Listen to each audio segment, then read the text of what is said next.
Hey guys, up, SemiCuber, and in today's video, I'll be teaching you about the basics of multislotting. Let's get right into this. What exactly is multislotting? Multislotting is basically when instead of solving a pair a traditional way, you do it a different way in order to influence your next pair for it to be easier or already made. So here's a demonstration. For this, typically what I would do is rotate it and insert it like this. But instead, if you do a sledgehammer,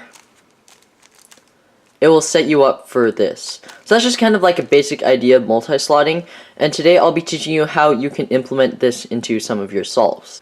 Of course, this isn't a fully in-depth tutorial. It's more like just kind of teaching you about the basics and letting you figure out how to do this. Because I don't even know all of the best ways of multi-slotting, but I definitely know the basics pretty well. So I'll go ahead and show you.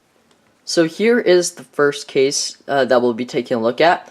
So basically what it is, and it's not always going to be set up in this exact way, but basically it's where you have one edge in its correct spot, and you also have one corner in its correct spot. So of course, like I said before, it's not always going to be in this exact position where this is going to be here and this is going to be here, but it's kind of this general framework that all four of these slots will have this framework. So let's go ahead and take a look at how to do this in the most efficient way. So typically for most people, I'm sure that they would see this pair and then solve it first and then do that next one. But there's a way to do multi-slotting for this, and this is how it works. What we're going to do is we're going to move this piece over, this bottom piece over, so that the piece that needs to go here, the piece that usually would go here, is over in this empty slot where the corner piece is. So basically we're moving it so that these two pieces would be right over each other. And what we're going to do is we're going to solve this piece into here, these two pieces. We're going to pretend that this is a pair and we're going to put it into here. So here's how it works. We'll see these, and what we're going to do is we're going to pair it up so that when you slice back, both of these are solved. So I'll go over that again.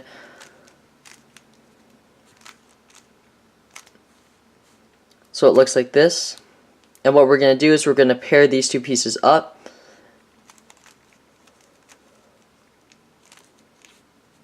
And then we're going to move the bottom layer and put that in. So of course, it's not always going to be in that exact scenario. Basically, what that looked like for a traditional case is this, where you have an edge flipped and the corner piece. So it's basically the same thing where you have to take it out in order to pair it. So, like that. And of course, there are going to be scenarios where it's going to look something like this, where you have one edge in its correct spot and the corner is on top. So then you'd have to solve it like so. So the basic idea of that multi-slotting case is that what we're going to do is we're going to one second. The basic idea of this multi-slotting case is that we're solving both this and this at the same time. So we'll move that over and then solve it. So where's that piece? Like that. That's the first multi-slotting case. Let's go ahead and take a look at another one. So this is the next case. It's a lot easier to recognize. So what it is that you have a pair and you have an edge in a different slot that's oriented the correct way, as well as the corner connected to this pair. So basically the idea behind this is that if you go ahead and solve this pair, you get left with this really unfortunate case that I would say is probably the worst one that you could get, the worst F2L case you could get. So what you could do is you can do multi-slotting. So the way it works is we're going to detach this corner piece from this, and then we're going to solve it. So I'll go ahead and show you what that looks like. So in order to break up this, we're going to have to break up this. So I'll show you what that looks like. You're going to hide the corner, U prime, and then L prime. So we're going to hide the corner, take it away, and then now we're going to solve it just like this. That gives us a new pair, and it's solved. So I'll show you basically what happens when I do that. And like I said before, it's not going to be this exact case every single time, but it's going to kind of have this basic framework. So essentially what I'm doing is allowing me to solve this piece first without breaking this up, as well as inserting it at the same time. So I'm sure everyone knows this case where you just move this to the side and then solve it, and then you get that. But instead of breaking up this pair, what you do is you just move this away in order to give you that case. So then you just solve it, and then bada boom, bada bang. That's another multi-slotting case.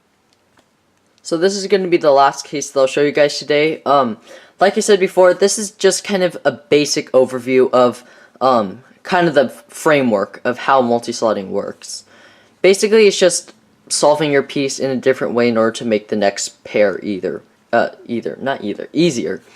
So I hope that what you've learned so far isn't exactly a tutorial. It's basically just giving you a basic idea. So let's go ahead and take a look at this case. And why do I keep putting this on the left? Whatever. So it looks like this. You have a pair. You have this piece in slot oriented correctly, and a corner piece facing up. And it has to be in this position. The corner piece has to be right next to the other corner piece of the solved pair. So the way this one works, it's really basic. All you do is, instead of putting it like this and getting this case, you just do a sledgehammer and you get that. So that one's a bit more specific. It isn't as flexible as the other ones, but it is still multi-slotting, and I thought I'd share that one with you because it's so easy. So yeah, that's about it for this multi-slotting tutorial. If you like it, please give this video a like. If you want to see more multi-slotting stuff, I'm not sure if I'll be able to come up with more, but I'll try my best. But if you guys want to see some more, then I'll be happy to make a video. Thanks so much for watching, and I'll see you on my next video. Hey guys, it's MACuber, and I'm just coming to you basically trying to say that I need more video ideas. I'm kind of running out of them. So if you guys want to see something, or like if you have challenges or something, I'll be willing to do those. But go ahead and help me out with these videos because I'm running low on some ideas. But yeah, thanks.